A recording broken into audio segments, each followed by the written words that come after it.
Halo teman-teman, kali ini saya akan memberikan tutorial bagaimana cara mengupgrade laptop Inspiron 14. Di dalam video ini saya berencana akan mengupgrade komponen RAM yang saya akan ubah menjadi 8 GB. Kemudian storage-nya saya akan ganti, yang sebelumnya masih menggunakan hard disk, saya akan ganti menjadi SSD teman-teman. Untuk SSD-nya saya akan menggunakan merek dari Adata dengan ukuran atau kapasitasnya yaitu 512 GB dan tipenya yaitu SU800. Dan ini saya akan gunakan HDD teman-teman. Ini saya gunakan untuk menaruh hard disk bawaan atau hard disk lamanya. Jadi setelah upgrade, laptop ini akan mempunyai dua penyimpanan. Dan ini adalah RAM-nya ya teman-teman. Ini RAM-nya ukurannya 8 GB, jadi saya tinggal menambahkan aja, tidak perlu mengganti RAM bawaan yang udah ada di laptop. Jadi karena laptop ini mempunyai dua slot, jadi tinggal saya tambahkan aja. Oke, langsung aja kita bongkar, dan pertama-tama kita akan lepas dulu baterainya. Dan di sini tuh ada penguncinya ya teman-teman untuk melepas baterainya. Jadi kita tekan seperti ini aja, dia akan melepas. Jadi caranya tuh ya cukup mudah ya untuk melepas baterainya. Ketika baterai udah lepas, kita balik kembali laptopnya ya. Kita akan bongkar di bagian depannya. Jadi yang akan kita bongkar tuh adalah bagian keyboard. Jadi di bagian keyboard tuh ada semacam sela ya.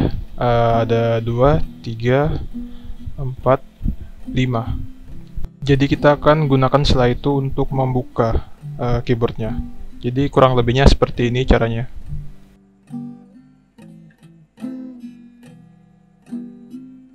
Oke, jadi saya mohon maaf, saya masih menggunakan kartu ATM untuk membuka keyboardnya melalui sela-selanya. Jadi ketika kancingan sudah terbuka, jadi kita tinggal tarik seperti ini teman-teman. Oke, jadi perlu hati-hati, setelah terlepas kita jangan langsung menariknya ya, karena di bawahnya itu ada kabel fleksibel, yaitu kabel yang berfungsi untuk sebagai konektor ke motherboard. Jadi ini kita akan melepasnya terlebih dahulu teman-teman. Oke, sudah terlepas. Jadi kita amankan dulu untuk keyboardnya. Kemudian di sini ada satu lagi ya teman-teman. Dan ini untuk konektor DVD ROM. Oke, jadi kita lepas dulu ya sebelum kita membuka keseluruhan bodinya. Jadi untuk kabel-kabel seperti ini kita harus buka dulu. Nah, kemudian kita akan menggunakan obeng untuk membuka baut ya. Jadi ini di laptop ini saya mempunyai kurang lebihnya ada 3 baut di bagian bodi depannya.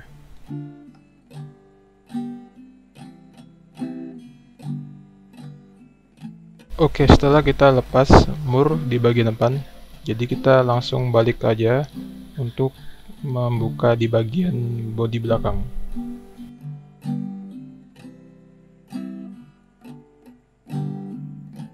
Oke, lepas semua baut ya teman-teman, jangan sampai ada yang tertinggal.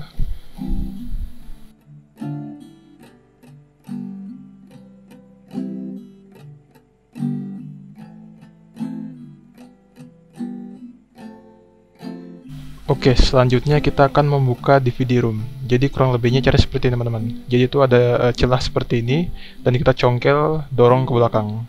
Nah, dia akan terbuka ya teman-teman. Jadi kita tinggal tarik aja. Teman-teman tenang aja, tidak ada kabel ya, apapun, jadi tinggal tarik aja. Oke, jadi untuk ukuran CD-ROM ini adalah ukurannya 9,5 mm teman-teman. Jadi saya sudah mempersiapkan caddy dengan ukuran yang sama. Oke, jangan lupa di bagian bawah baterai ini ada juga ya baut. Jadi kita jangan sampai lupa dilepas. Untuk baut di bagian baterai ini ada 2 teman-teman. Oke, ketika baut udah terlepas semua, jadi kita tinggal buka casingnya seperti ini. Dan berikut ini adalah komponen di bagian dalam laptop Dell Inspiron 14. Inspiron atau Inspiron 14 ya. Oke, pertama-tama kita buka dulu untuk baut harddisknya ya. Untuk baut harddisknya ini ada 2 sisi ya teman-teman yang harus dibuka. Lalu kita buka konektor harddisknya ya teman-teman. Kurang lebih caranya seperti yang ada di video. Nah, di situ ada kancingnya ya. Kita lepas dulu. Ketika udah lepas, lalu kita langsung angkat ya. Ini dia ada casingnya teman-teman. Nah, dia ini konektornya masih terhubung ya. Jadi kita bisa langsung cabut kayak gini. Nah, di situ dia ada konektor lagi untuk ke motherboardnya. Nah, terus kita buka baut casingnya teman-teman. Jadi nanti kita akan mengambil harddisknya aja. Pastikan semua sisi yang di baut itu udah dilepas semua ya teman-teman. Jadi ini kemungkinan beda-beda, ada yang 3, ada yang 4 ya.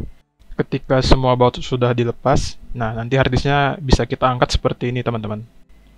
Oke, ini untuk harddisk bawaannya ya teman-teman, mereknya Seagate. Dan ini adalah casingnya teman-teman.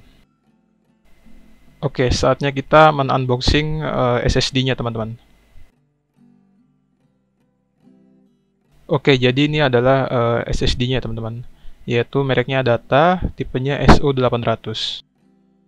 Oke, saatnya kita memasang SSD ke casing bekas harddisk tadi teman-teman.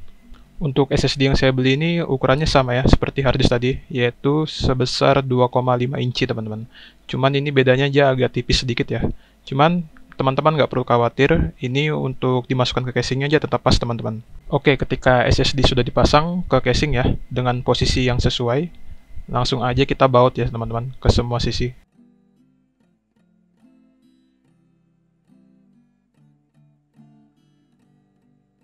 Oke, ketika baut sudah dipasang ke semua sisi, jadi selanjutnya kita akan pasang konektornya teman-teman. Untuk caranya kurang lebih seperti di video ini teman-teman. Jadi kita paskan ya, kemudian kita tekan ke bawah. Nah, ketika udah rapat, langsung aja kita pasang kembali ke motherboardnya teman-teman. Jadi kita tinggal lepaskan aja ya, yaitu udah sesuai kok. Ketika udah, kita langsung baut ya ke semua sisi. Tadi itu baut saya cuma ada 2 aja ya, jadi saya cuma bisa ngebaut di bagian sisi atas. Untuk yang di bagian sisi bawah itu nanti pas saat memasang casing teman-teman. Jadi itu udah sekaligus ya, terpasang casing laptop dan juga casing harddisk. Oke, selanjutnya kita akan memasang konektornya yang ke motherboard. Untuk cara memasangnya, teman-teman bisa perhatikan ya video ini. Nah, di sini dia ada kancing ya, kayak semacam kancing. Teman-teman nanti paskan aja. Kalau udah pas, teman-teman bisa langsung kancing ya, atau jepit ya melalui kancing yang ada di motherboard. Oke, jadi ini udah terpasang ya konektornya yang ke motherboard. Untuk langkah selanjutnya kita akan memasang RAM teman-teman. Oke, ini untuk RAM lamanya, jadi tidak perlu dilepas ya. Kita cukup menambahkan aja, dan ini adalah RAM yang akan saya pasang. Mereknya dari Vigen ya. Oke, langsung aja kita unboxing RAM-nya. Oke, ini untuk melepasnya ini lumayan susah ya teman-teman. Jadi teman-teman harus hati-hati, dan juga teman-teman harus perlu perhatikan ya untuk spek RAM yang dibeli, karena dia harus menyesuaikan dari spek RAM bawaannya. Jadi kurang lebih untuk spek RAM bawaannya ini seperti ini teman-teman. Jika teman-teman masih ada yang bingung, nanti saya akan taruh speknya di kolom deskripsi ya. Oke, ketika udah, kita langsung aja ya pasang RAM-nya ke motherboard. Nah, ini slotnya udah ada ya disediakan. Jadi untuk merek laptop ini menyediakan 2 slot RAM teman-teman. Untuk cara masangnya lumayan mudah ya. Jadi teman-teman harus paskan dulu ya yang ada di tengah-tengah itu. Kemudian teman-teman tinggal dorong ya sampai emas-emasnya itu atau tembaganya itu tidak kelihatan ya. Nah, kurang lebihnya seperti ini ya teman-teman. Kalau udah, teman-teman tinggal dorong ke bawah, nanti RAM-nya akan terkancing otomatis. Untuk RAM ini pemasangannya harus benar-benar rapat ya teman-teman. Kalau tidak, nanti RAM-nya tidak akan terbaca. Cara memastikan RAM yang rapat atau tidak, yaitu dengan cara ketika RAM pas dipasang tuh tidak ada emas-emas atau tembaga yang kelihatan. Oke, untuk selanjutnya kita akan memasang harddisk bawaan tadi ya, menggunakan HDD KD. Untuk ukuran HDD KD-nya adalah 9,5 mm. Jadi laptop ini support dengan ukuran KD yang saya sebutkan tadi teman-teman. Oke, langsung aja kita unboxing ya. Oke, bagi teman-teman yang masih bingung dengan KD yang saya beli ini, nanti saya akan taruh ya di kolom deskripsi untuk spek dan link pembeliannya. Ya, HDD KD ini udah menyediakan baut ya untuk nanti kita pasang ke harddisk. Dan ada satu obeng kecil, tapi nanti saya gunakan obeng saya aja ya. Oke, ketika udah siap semua, jadi kita langsung aja pasang harddisk ke HDD KD-nya. Untuk cara pasangnya, pastikan untuk konektornya ya berada di atas. Ketika udah pas, teman-teman langsung bisa dorong ke bawah sampai harddisk benar-benar rapat ke HDD KD-nya. Oke, untuk harddisk yang udah rapat ke HDD KD, dia itu tidak ada celah ya. Kurang lebih seperti yang ada di video. Dan di bagian belakang HDD KD ini ada 4 lubang ya. Ini untuk memasukkan bautnya nanti. Oke, langsung aja kita siapkan bautnya.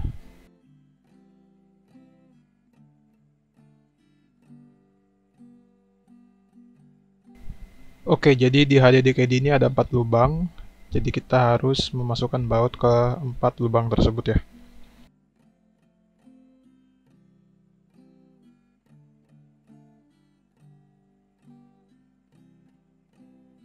Oke, ketika HDD KD udah siap, kita langsung aja ya tutup dahulu casing laptopnya seperti semula ya.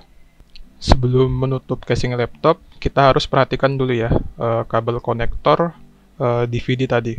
Ini ada di casingnya teman-teman. Jadi kita harus paskan ya ke lubang yang ada di body laptop atau motherboard ya. Nah, ini fungsi konektor ini untuk nanti teman-teman menghubungkan HDD KD. Jadi ini benar-benar harus kita jangan sampai lupa dan kita harus paskan ya saat menutup casingnya.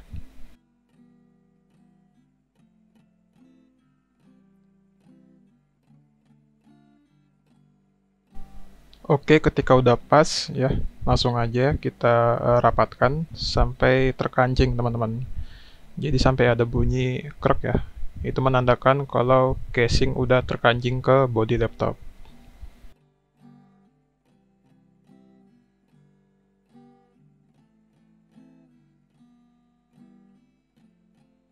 Oke, selanjutnya kita akan memasang baut ya, seperti semula ke casing laptop.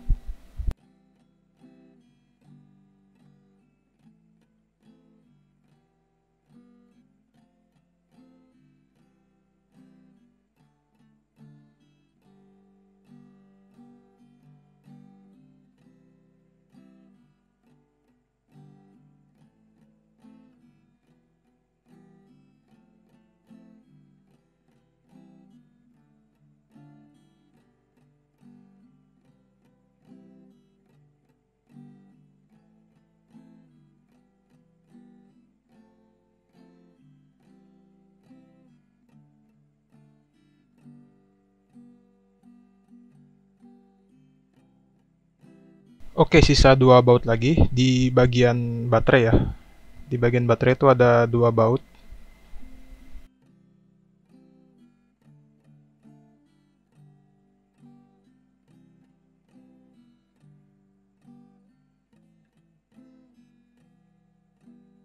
Oke, ketika bagian belakang udah, kita langsung beralih ke bagian depan.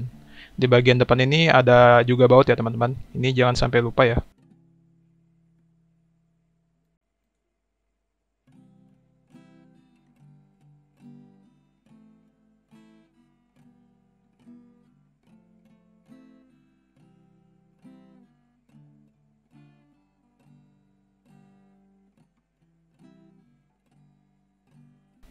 Oke, ketika udah, nah ini ada konektor ya yang timbul ya di bagian depan. Kita langsung rapatkan kembali atau langsung jepit ya. Ada kancingannya udah disediakan di bagian depannya.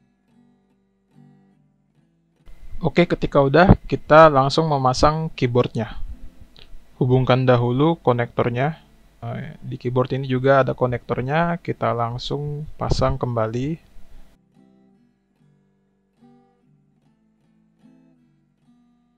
Oke, ketika udah, kita pasang langsung keyboardnya. Didahulukan yang dari bawah dulu teman-teman ya. Jadi karena di bawah itu ada kancingannya, jadi dimasukkan dulu, baru kita rapatkan seperti yang ada di video.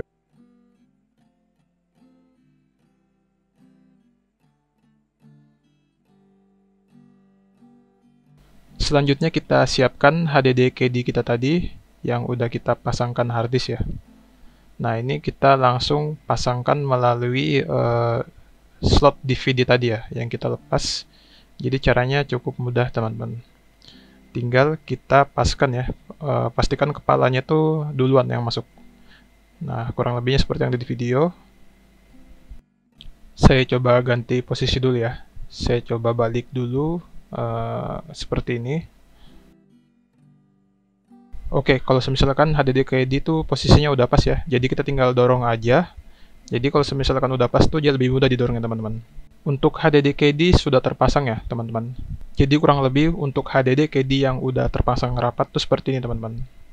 Oke, dan tahap akhir kita akan pasang baterainya ya. Kemudian kita akan coba nyalakan laptopnya. Oke, untuk cara pasang baterainya cukup mudah teman-teman. Jadi masukkan dulu di bagian belakangnya ya, yang ada kancingannya. Kalau udah rapat, udah sesuai, langsung kita dorong bagian depannya. Oke, dan ini baterainya udah terpasang ya, terpasang rapat juga. Dan kita akan coba nyalakan laptopnya. Oke, kita coba atur posisi. Ya, ini saya coba perbaikin dulu kameranya ya, supaya bisa kelihatan layarnya. Dan saya akan coba nyalakan, bismillah. Ini udah menyala ya teman-teman.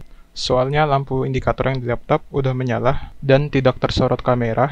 Jadinya masih proses booting ya. Dan saya akan coba tekan F2 agar bisa masuk ke BIOS atau ke BIOS. Oke, saat logo Dell-nya muncul, saya langsung tekan F2-nya agar bisa ke menu BIOS. Kenapa saya ke menu BIOS? Dikarenakan SSD yang kita pasang tadi itu belum ada sistem OS-nya teman-teman, atau operating systemnya ya. Jadi OS-nya tuh masih ada di harddisk lama ya, atau harddisk bawaan. Jadi kita harus mengatur dulu boot priority-nya di menu BIOS ini. Atau kalau enggak, kita menginstal Windows baru ya, atau menginstal operating system baru di SSD yang kita pasang tadi. Jadi dalam proses upgrade ini, kita tuh tidak akan kehilangan data lama kita ya teman-teman, yang di harddisk bawaan. Soalnya kalau kita mau install Windows baru pun, itu nggak masalah. Soalnya ada dua storage ya, SSD dan harddisk. Yang dimana harddisk itu kita pasang menggunakan HDD-KD. Jadi kalau misalkan kita mau install Windows baru, cukup installnya ke SSD. Dan data lama kita yang ada di harddisk itu tidak terganggu sama sekali ya teman-teman. Jadi aman ya, atau tidak akan hilang. Oke, mungkin itu saja ya video dari saya. Semoga saja bisa bermanfaat. Jika teman-teman masih ada yang bingung, langsung saja ya tulis di kolom komentar. Semoga saja nanti kita bisa saling berdiskusi sama-sama. Sekian dulu video kali ini. Terima kasih untuk teman-teman yang udah mampir dan salam dari saya.